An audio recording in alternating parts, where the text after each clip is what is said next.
মই আব্দুল আৱাল আহমেদ পোনপ্ৰথমে আসাম ভূমিপুত্ৰ গণমঞ্চৰ পৰিয়ালৰ পৰা নতুন বছৰ আৰু ভোগালী বিহুৰ আন্তৰিক শুভেচ্ছা জ্ঞাপন কৰিছোঁ।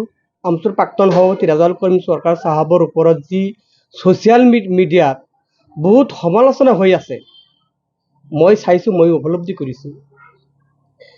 সঁচা কথা, মই ৰেজাউল কৰিমক 2006 চনত মই ৰেজাউল কৰিম চাহাবক মই লগ পাইছিলোঁ। তেতিয়া তেওঁ জিলা সমিতিৰ সম্পাদক নাইবা উপসভাপতি আছিল। মই সেই সময়ত আমচুৰ ৰাজ্যিক সমিতিৰ সাধাৰণ সম্পাদক আছিলোঁ।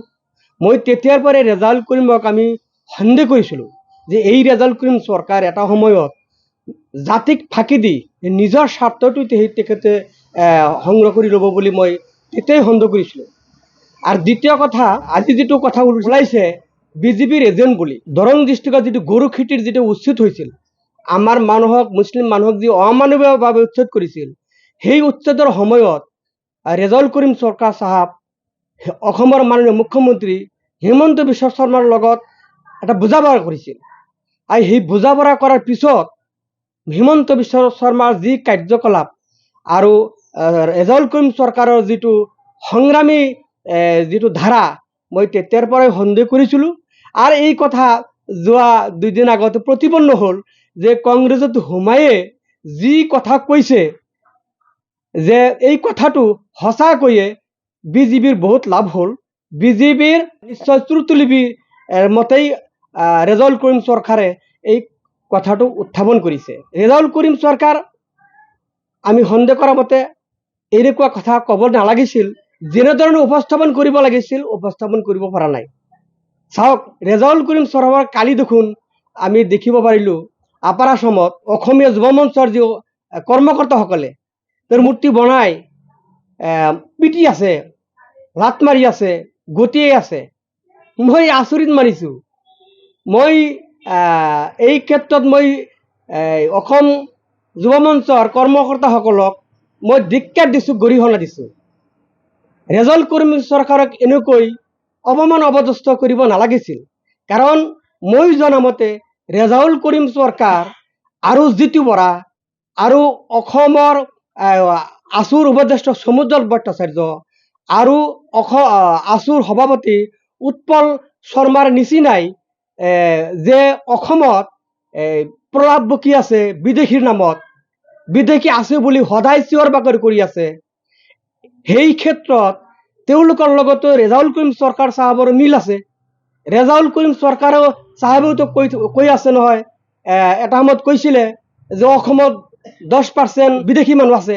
যোৱাকালি দেখোন অসমৰ মাননীয় মুখ্যমন্ত্ৰী তেখেতেও কৈছে যে ধুবুৰীত 85% বিদেশী আছে, বাংলাদেশী আছে। এই ক্ষেত্ৰত নিশ্চয় প্ৰমাণ হয় যে অসমৰ বিজেপি চৰকাৰৰ লগত আৰু আমচুৰ প্ৰাক্তন সভাপতি ৰেজাউল কৰিম চৰকাৰৰ লগত যে কথাৰ মিল আছে, এইটো সত্য কথা। মই কিন্তু সঁচাকৈয়ে গৰিহণা ধিক্কাৰ দিছোঁ জিতু বৰাক, আৰু জিতু বৰাকো মই আন এটা কথাত মই সকীয়াই দিছোঁ, লগতে ৰেজাউল কৰিম চৰকাৰকো সকীয়াই দিছোঁ যে তোমালোকে যে কৈ থাকা যে অসমত বাংলাদেশী আছে, অসমত বাংলাদেশী মোৰ বোধেৰে মই জনামতে তথ্যই কয় এজন বাংলাদেশীও নাই, এইটো সত্য কথা। এই ক্ষেত্ৰত ৰেজাউল কৰিম চৰকাৰৰ নিচিনা নেতাই কেনেকৈ অসমত বাংলাদেশী 10% বাংলাদেশী থকা বুলি ক'ব পাৰে, আৰু জিতু বৰাই কেনেকৈ ক'ব পাৰে, যিসকলে অসমত প্ৰকৃত ভূমিপুত্ৰ বঙালী জাতিক বাংলাদেশীৰ নামত যি অত্যাচাৰ কৰি আছে, কেনেকৈ ক'ব পাৰে? গতিকে সাৱধান কৰি দিছোঁ, আজি মই উনুকিয়াই দিছোঁ যে বিদেশী যে নাই এই কথা অসমৰ মাননীয় সাহিত্যিক পণ্ডিত ডক্টৰ হীৰেণ গোহাঁই চাহাবে সংবাদ মেলৰ জৰিয়তে কৈলে যে মিয়া মানুহ অসমত বাংলাদেশী হয়। লগতে আৰু এটা কথা, যিজন নেতাই অসমত উত্তাল পৰিৱেশ কৰিছিল বিদেশীৰ নামত, APWৰ সভাপতি অভিজিৎ শৰ্মাই ক'লে যে NRCৰ খচৰাত প্ৰমাণ কৰিলে যে অসমত এজনো বাংলাদেশী নাই, খুব হলে 4-5 জন ওলাব। এই ক্ষেত্ৰত কেনেকৈ ৰেজাউল কৰিম চৰকাৰে কব পাৰে যে 10% বাংলাদেশী আছে। লগতে আৰু এটা কথা, 2004 চনত সংসদ ভৱনত ভাৰতৰ প্ৰধানমন্ত্ৰী চাহাবে হাত জোৰ কৰি কৈছিল যে অসমত এজনো বাংলাদেশী নাই। আৰু এটা কথা, 2005 চনৰ 22 জানুৱাৰীত দিল্লীত মেঘালয় ভৱনত উত্তৰ পূৰ্বাঞ্চলৰ 7খন ৰাজ্যৰ মুখ্যমন্ত্ৰীৰ অভিৱৰ্তনত সন্মিলনত তেতিয়াৰ অসমৰ মুখ্যমন্ত্ৰী আছিল তৰুণ গগৈ ডাঙৰীয়া। তেখেতে ক'লে যে অসমত এজনো বিদেশী নাই।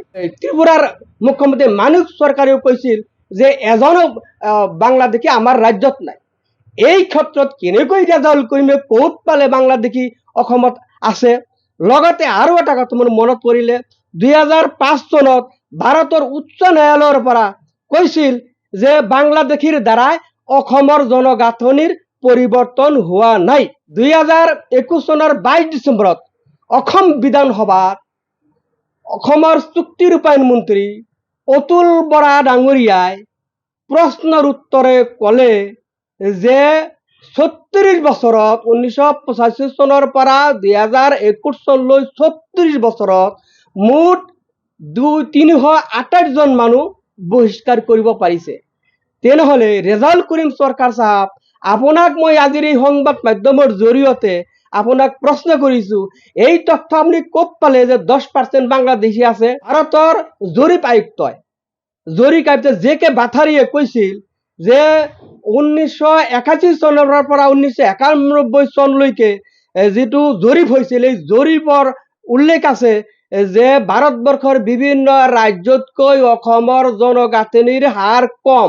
আজি লাজ লাগে যিটো বৰাই ৰেজাউল কৰিম চৰকাৰৰ মূৰ্তি বনাই পিটি আছে, আৰু আমি অসমত ইমান বুদ্ধিজীৱী মানুহ যে আমি ৰেজাউল কৰিম ইমান ডাঙৰ কথা কৈ দিলে আৰু বহুত কথা কৈছে, সেইবিলাকত তথ্য আছে, সেইবিলাকৰ কথাৰ বিচাৰ আমাৰ ধৰ্মীয় তথা বাঙালী মুছলমান সকলে এই ৰেজাউল কৰিমৰ ওপৰত কৰিব লাগিছিল। কিয় কৰা নাই?